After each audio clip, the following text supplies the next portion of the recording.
first we will have a meeting, then a handshaking pictures. So right now we will have circle of 40 minutes. Not yet. Violence, right? Yeah. So we're not getting violence. No, but officials. We're just going to stay right here. We figure 45 minutes.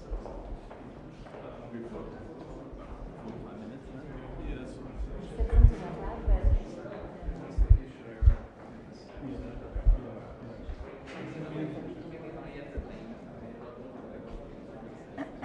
It seems like they're confirmed.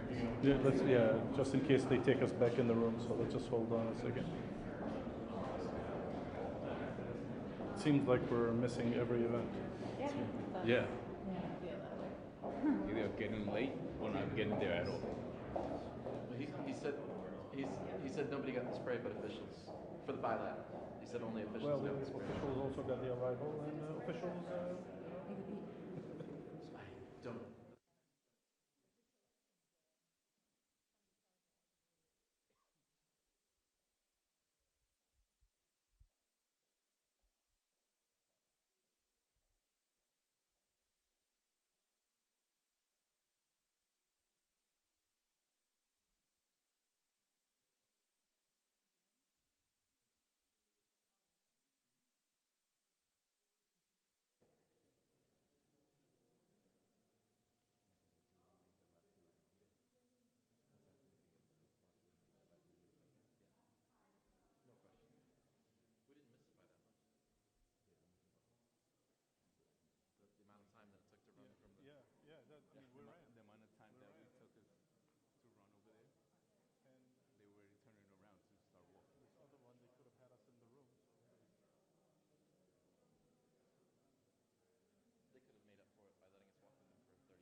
Check.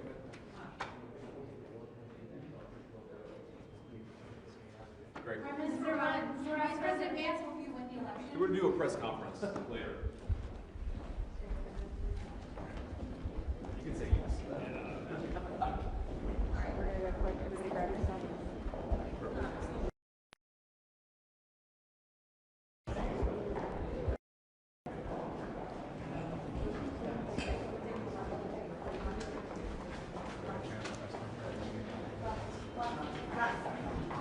Get in the elevator. There we go.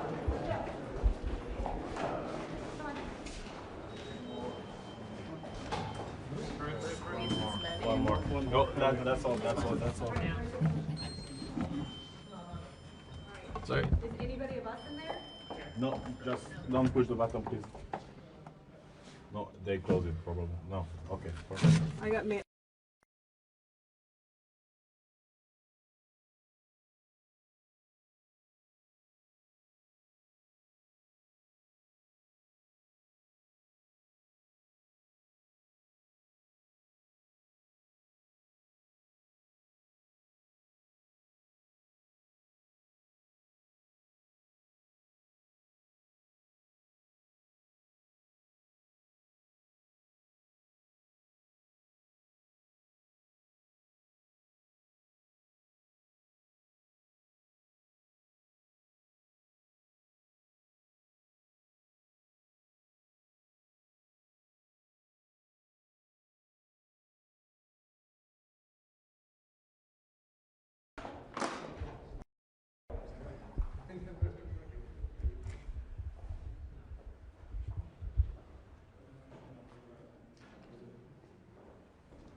I've seen you starting to become famous and stuff like that.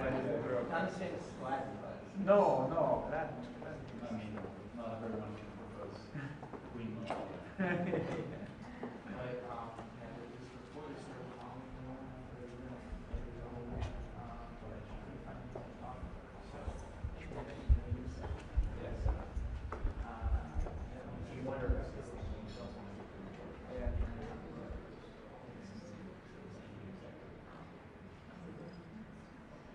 Even the haters, were not as easy as that. Yeah.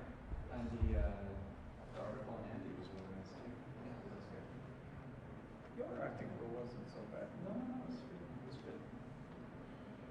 Although it was not done by the lady, right? The character was different.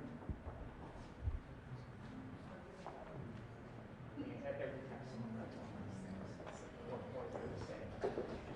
Yeah, a version of my childhood, and then a version of college papers out of college. There's nothing else to say. Well, there's always the liberal media. Like, they don't care. He's part of who you are, what's so even on the opposition side, if somebody is doing something that's really bad, they start fighting about it. But doing this kind of profile without the just to show it's not done by conservatives. That's right.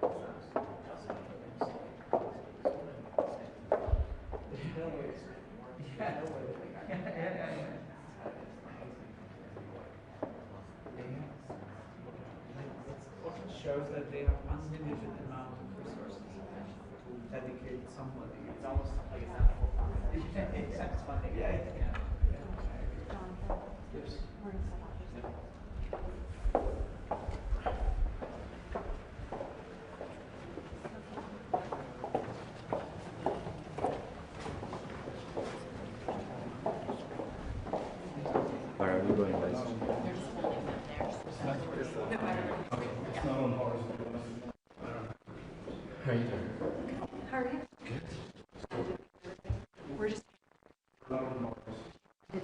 Yeah.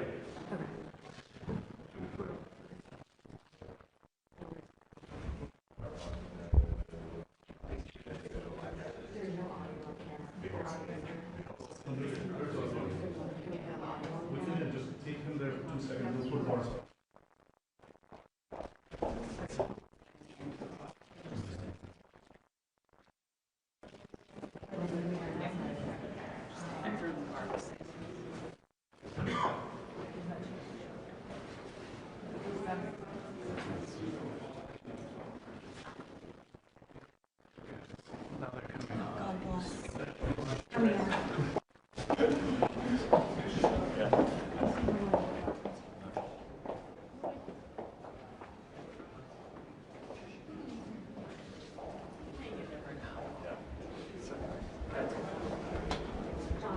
Yep.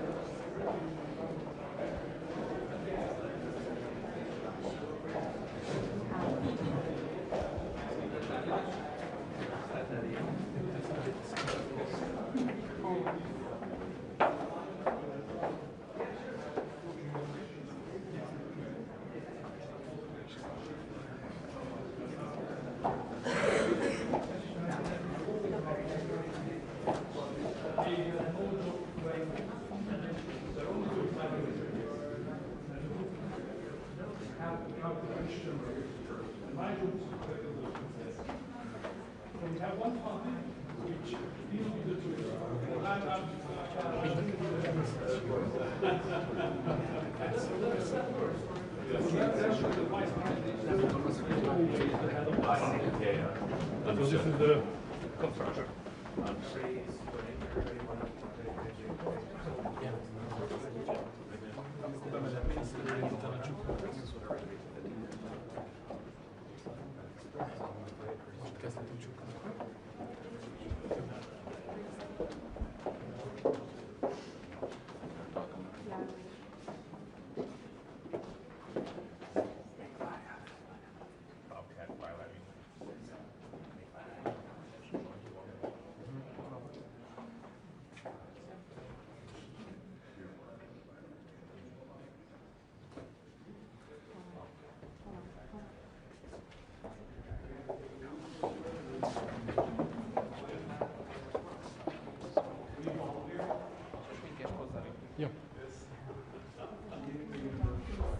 Down, please.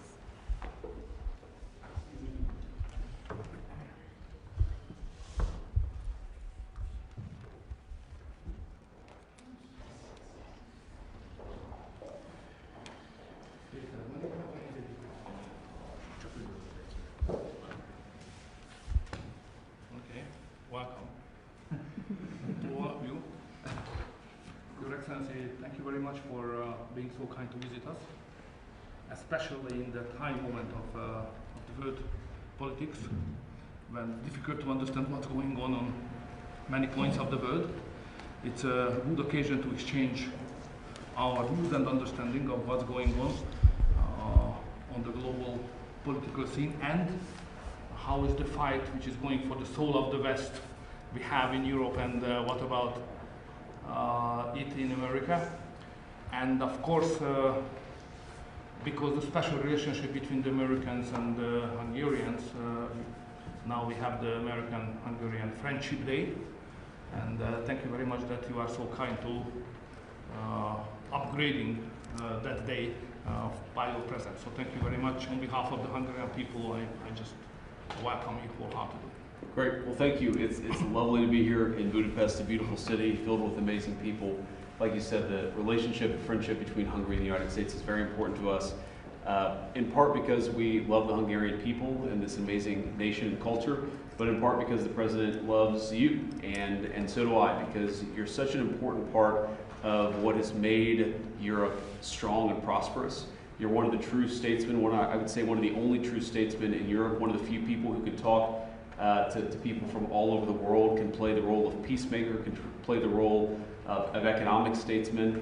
We have a lot of great economic relationships, trade relationships that we're going to talk about today, but most of all, I just appreciate Viktor's friendship, because it is very rare you have somebody with his combination of diplomatic skill and wisdom, It's very, very important to us that we continue to keep this relationship ongoing, and I know you have an election in 5 or 6 days, and we wanted to come and say good luck.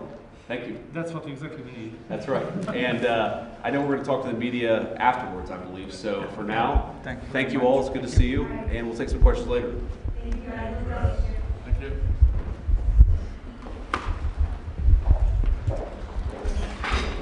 I was led to believe that you're mean to the reporters. You guys are very nice to the reporters.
Sound check, check, 1, 2, check, 1, 2, sound check, check, 1, 2, check, 1, 2, sound check, check, 1, 2, check, 1, 2, sound check, check, 1, 2, check, 1, 2, sound check, check, 1, 2, check, 1, 2.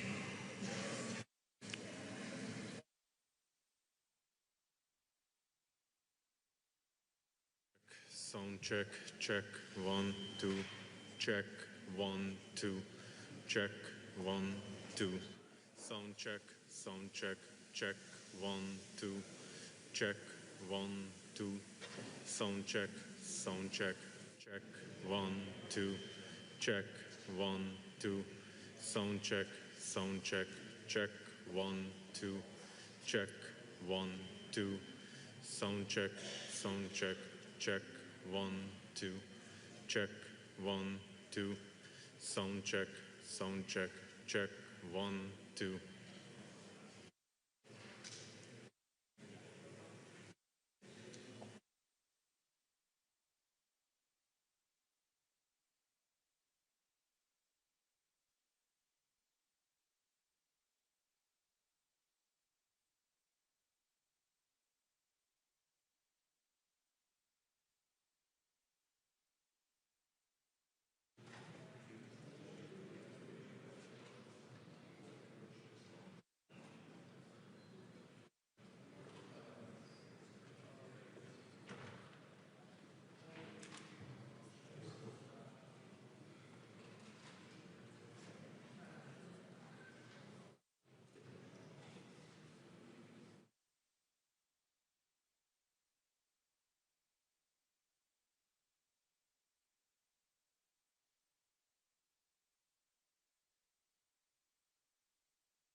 sound check, check, 1, 2, check, 1, 2, check, 1, 2, sound check, check, 1, 2, check, 1, 2, sound check, check, 1, 2, check, 1, 2, sound check, check, 1, 2, check, 1, 2.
Good afternoon, ladies and gentlemen.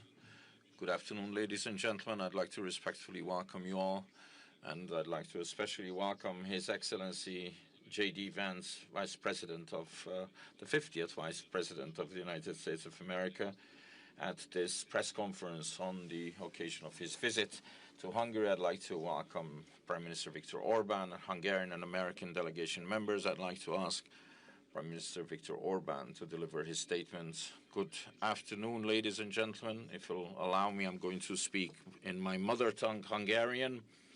I'd like to respectfully and cordially welcome Vice President Vance in Hungary.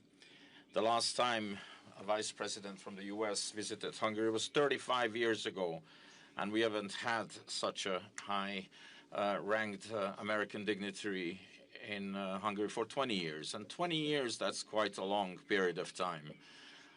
With the election of President Trump, I believe a golden era has been ushered in our relations.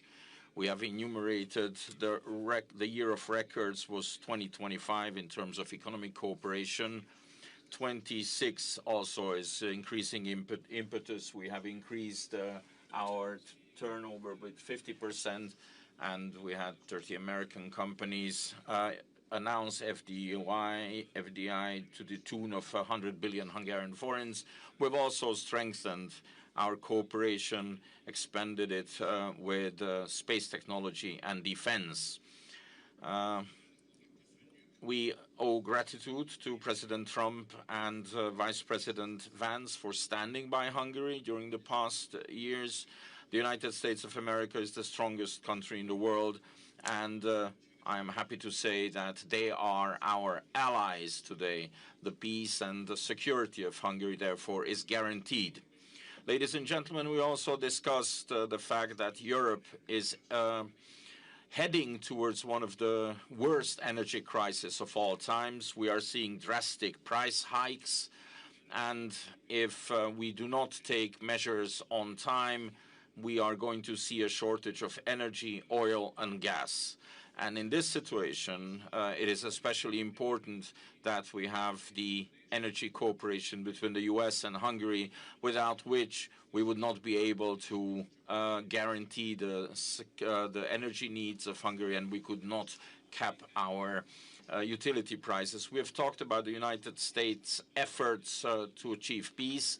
Hungary has always supported the US and President Trump personally in this peace effort. We've been living in the shadows of a war for 4 years now, and we are convinced that if President Trump were the president in 2022, there would not be a war now. It would not have started. And if the Europeans, especially Brussels, would not be blocking the peace efforts of the president, peace would prevail, would have been reinstated in Ukraine for a long time already. I've also explained to the Vice President that Hungary is experiencing very, very harsh and very open interference by foreign security services into our elections. This is why we especially welcome the decisions of the President of the United States of America, with which he has closed the financial taps that supported interference into the elections of other countries. I've been waiting for a long time for this meeting, and I'm very grateful that we met today. I am grateful that we were able to discuss with the Vice President the pressing issues, the great issues of Western civilization. I am not sharing any secret when I say that there is a continuous discussion between us, an exchange of experiences related to government work, especially in 4 areas. 1, migration. Number 2, gender ideology. Number 3, family policy. And number 4, global security. Because in these fields, Hungary has amassed substantial experiences and quite an extended network of contacts in Eastern Europe and the Balkans. And as a result of our discussions today, we have agreed that it is in the interest of both parties to continue this cooperation, and that the strategic cooperation between the 2 countries is going to be continuous and will be continued. Thank you very much for honoring us with your presence, for coming to Hungary. Miniszterelnök úr, köszönöm szépen. Prime Minister, thank you very much. And now I ask JD Vance to deliver his statement. Well, thank you, Prime Minister, first of all, and thanks to the people of Hungary for welcoming me. This is a beautiful city, a city that I've been to once before on a personal trip, probably 5 or 6 years ago. And I remember the first time that I came to this beautiful country, my wife was about 20 weeks pregnant with our second child. And now we've come back to Budapest, and my wife is 20 weeks pregnant with our 4th child. So there's an interesting way in which our trips to Hungary have rhymed. I also want to thank the President of the United States, who of course is a dear friend of Prime Minister Orban and a very strident supporter of Prime Minister Orban, because together the President of the United States and the Prime Minister of Hungary have been able to do amazing things. And we're here because we want to celebrate those amazing things. We want to build upon those amazing things. And of course, I want to help as much as I possibly can the Prime Minister as he faces this election season, which I believe is happening in just about a week, the election to elect the next Prime Minister of Hungary. Now, I don't expect, of course, the people of Hungary to listen to the Vice President of the United States. That's not primarily why I'm here. But I did want to send a signal to everybody, particularly the bureaucrats in Brussels who have done everything that they can to hold down the people of Hungary because they don't like the leader who has actually stood up for the people of Hungary. And I think it's important to say that. There are so many things that we could point to. There are so many economic pieces of cooperation, so much investment that's come into Hungary. Viktor Orban has been the single found leader in Europe on the question of energy security and independence. It is funny to watch prime ministers and leaders in some of the Western European capitals talk about the energy crisis when, frankly, they should have been following the policies of Viktor Orban in Hungary. And if they had, the energy crisis that they're experiencing would be a lot less bad, because what's going on in Hungary right now is that while, yes, energy prices are elevated, they're far less elevated here than they are almost anywhere else in Europe. And that's because of the leadership of the man who's standing next to me. And I think that leadership can provide a model to the continent. We want Europe to be successful.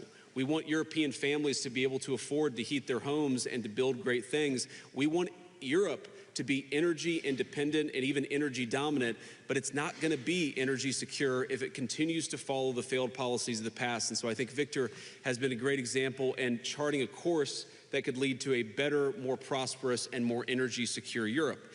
There's a lot of other cooperation in technology and artificial intelligence and manufacturing. There are so many ways in which the United States and Hungary have been great economic partners, and that partnership has really accelerated over the past couple of years under President Trump's leadership.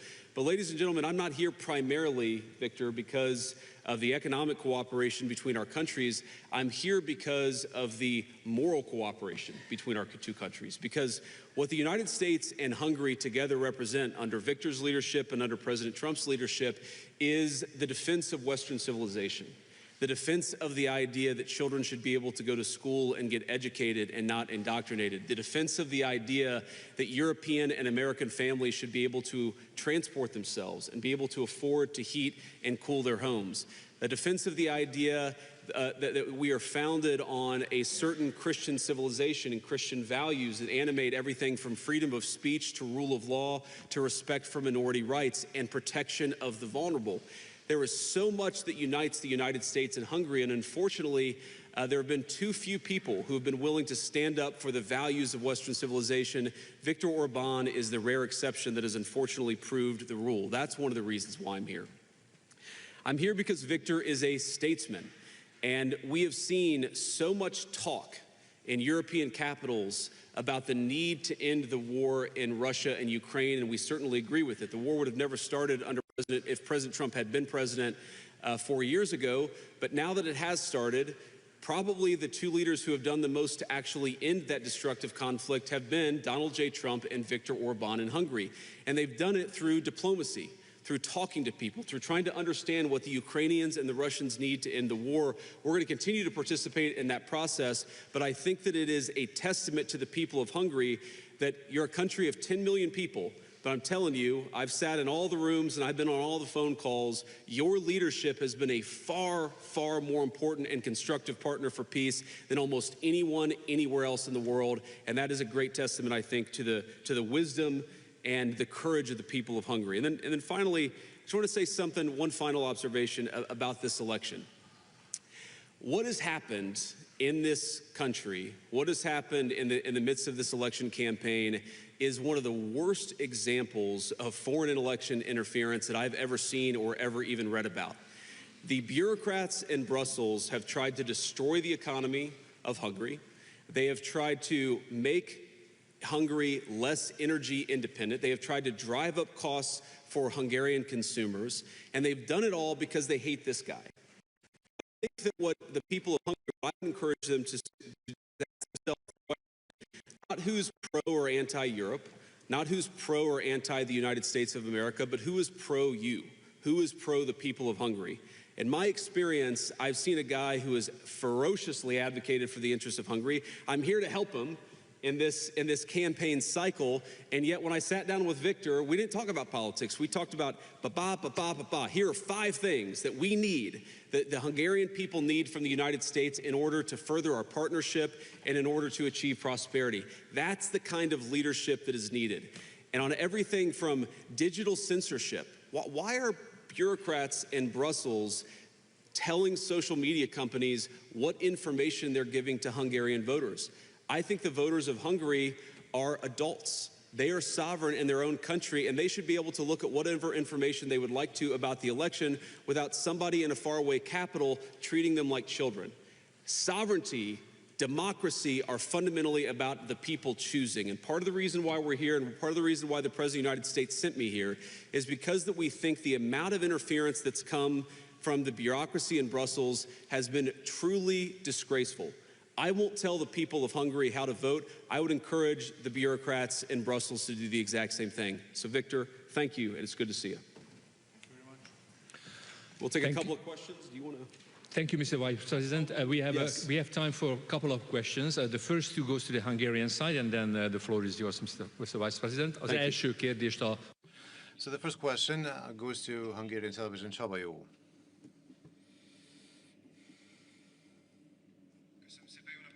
Thank you very much, and good afternoon. I would not like to stand up because of the cameras. Thank you. I have 2 questions. One is to Mr. Prime Minister, and the other one is to Mr. Vice President. From the Prime Minister, I would like to ask if they touched upon the possibilities of ending the Russian-Ukrainian war during the negotiations. And from the Vice President, I would like to ask you to comment on the threats of President Zelensky towards Hungary and personally towards Viktor Orban. Thank you.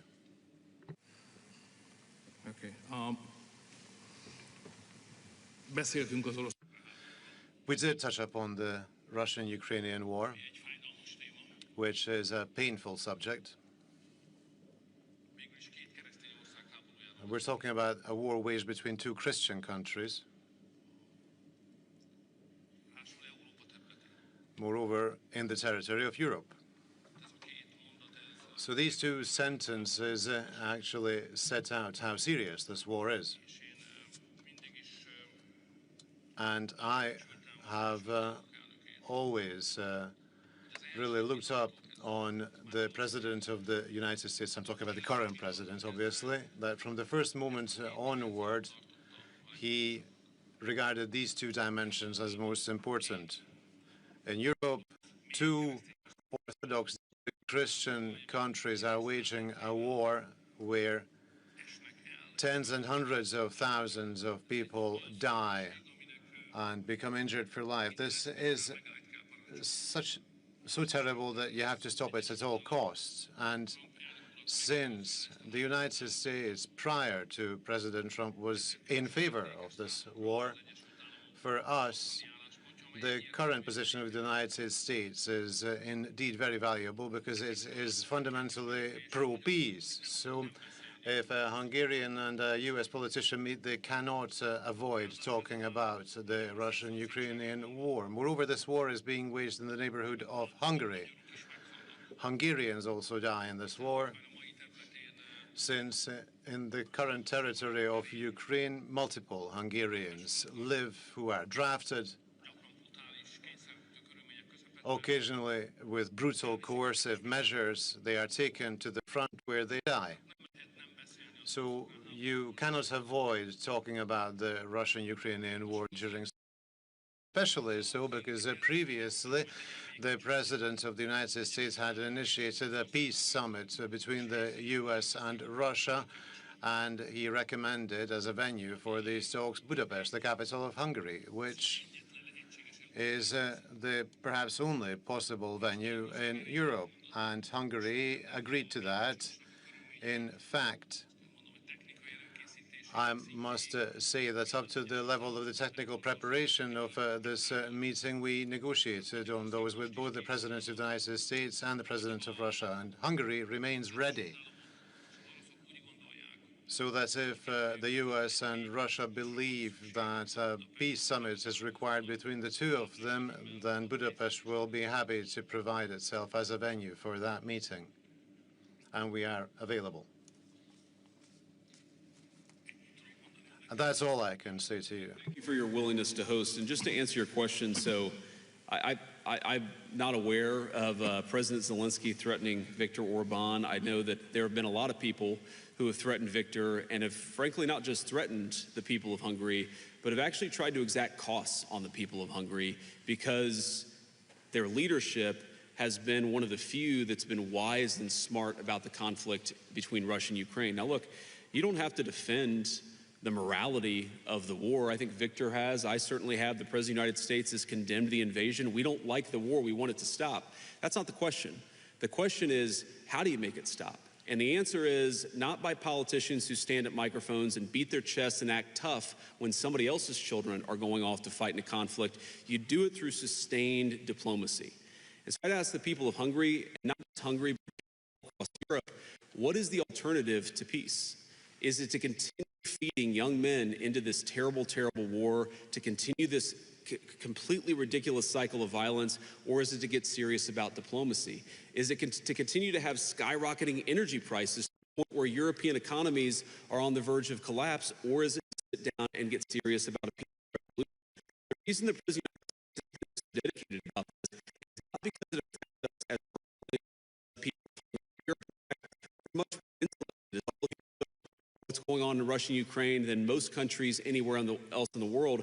The president has asked us to work so diligently on it because he knows that it's bad. It's bad for commerce, it's bad for morality, it's bad for human life. We need to actually engage in some real diplomacy. Viktor has been better at anybody at helping us understand what is the Ukrainians need and what is it the Russians need in order to achieve peace. We're going to keep on working on that process. As you've all heard the president say, this war has been the hardest of all the worked on to solve, but we're going to keep on working at it. The president has ordered us to keep on working at it, but we need people in Europe who understand stakes and understand how to get this negotiation done. Viktor's been a great part of it, which is why the president asked him about the Budapest summit, because I think we're ever going to get these leaders together, this is the perfect place to do it, a place of real statesmanship, a place that has shown itself very willing to be a positive force for peace. Thank you very much. The second question goes to Noemi Német. Thank you very much. Good afternoon to you. I have one question to each of the participants. Mr. Orban, you have mentioned the serious energy crisis that we are facing. The ships that have been able to pass the Strait of Hormuz are just reaching Europe. Now that there is no oil coming from Russia or from Middle East, what do you think will happen with Europe, with Hungary? And what can the Hungarian-American Energy Corporation mean for Hungary? And what do you think, will Brussels also lift the sanctions on the Russian energy? If I may. Please. So, according to recent US intelligence reports, Ukraine may have interfered in the American elections, helping the Democrats. It has also come to light that the Ukrainian intelligence treats Hungary as an operational zone as well. What kind of political motivation could be behind Ukraine targeting conservative, patriotic political forces both in the United States and in Hungary? Thank you very much. I think there is definitely a new situation in Europe, but the Hungarian elections are tightening our horizon, restricting our horizon. Therefore, we are not paying as much attention because of the elections to the developments. Of course, because we Hungarians are mainly preoccupied with the outcome of the elections next Sunday. However, everything that's happening is that the strategy that the Europeans have followed to support Ukrainians so far has ended, has failed. This strategy has failed. At the start already, it was an extremely strange idea to actually help the Ukrainians and try to bring about a situation where the protracted puts Russia in straits economically, that in the end the Ukrainians, from the perspective of the Ukrainians and the Europeans who support them, they will be forced to sit down with them in a weakened status that is preferable for the opposition. However, to wage an economic war against a country that has unlimited energy resources and has unlimited raw materials, while those waging the economy do not have energy and do not have raw materials, a very strange idea. They might have believed that levied on Russia in the end will be enough to actually win this economic war. But what is happening now is all of a sudden everything has gained importance the Russians dispose of, and in a much more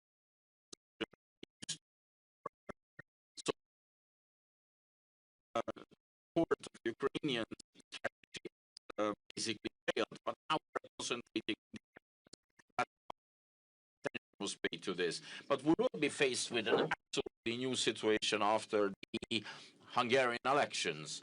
The Hungarian situation is difficult. I do not want to make a secret of it, because it was first at the end of 2022 that the Ukrainians blockaded the gas that was from Russia to Hungary. And to fend that off with the Turk stream, but just now, not much before the elections, and I think because of the upcoming elections, and in the hope of having a pro-Ukrainian government elected into office, they actually blockaded our oil pipeline as well. The oil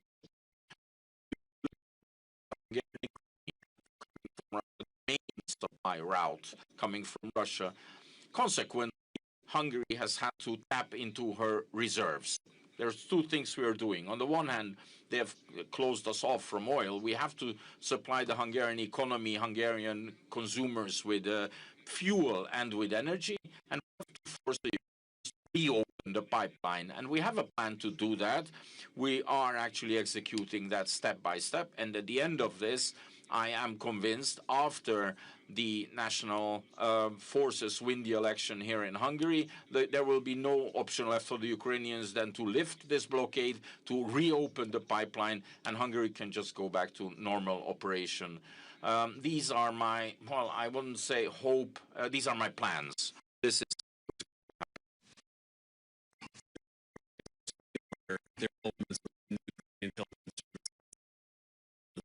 American elections, on Hungarian elections. This is part of the cost of doing business within some elements of the system. I try to remind myself that Ukraine, like the United States, is very complicated. There are good people and there are bad people. There are people that try to, there are people that just say, you know what, and that's what we support. For example, there were people in the system who were campaigning with Democrats literally in the weeks before the presidential election where Donald Trump won.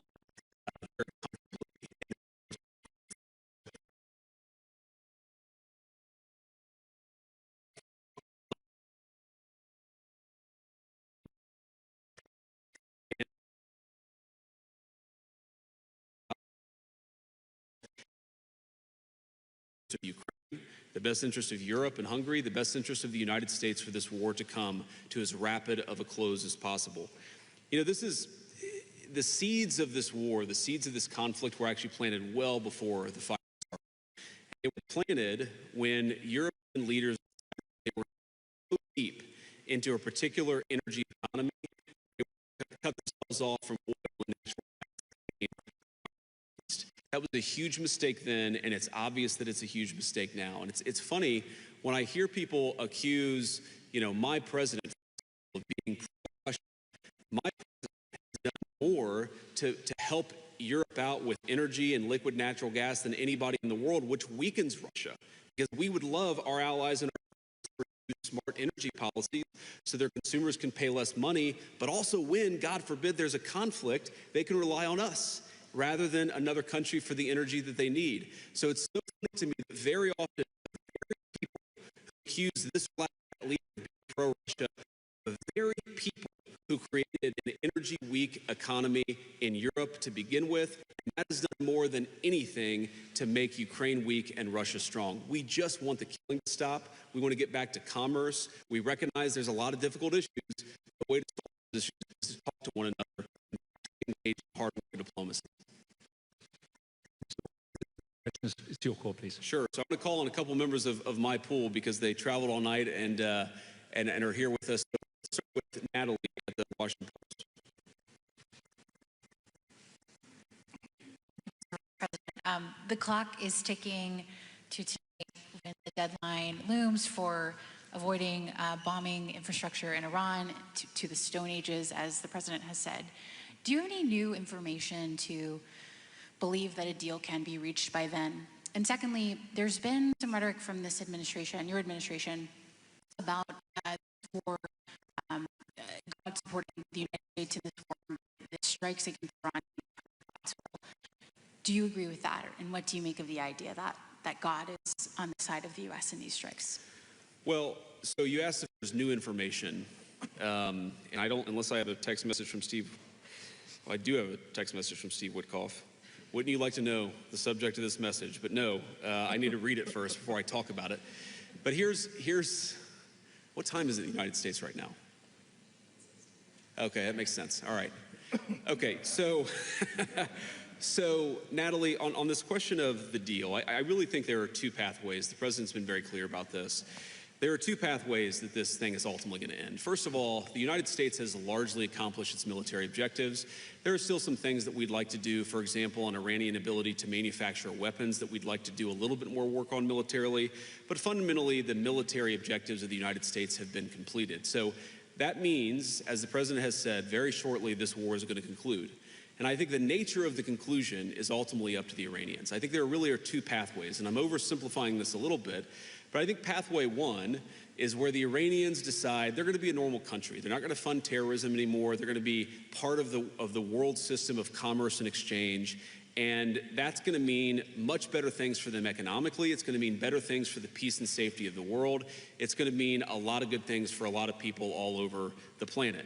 That's option A, okay? Option B is if the Iranians don't come to the table and they stop terrorism,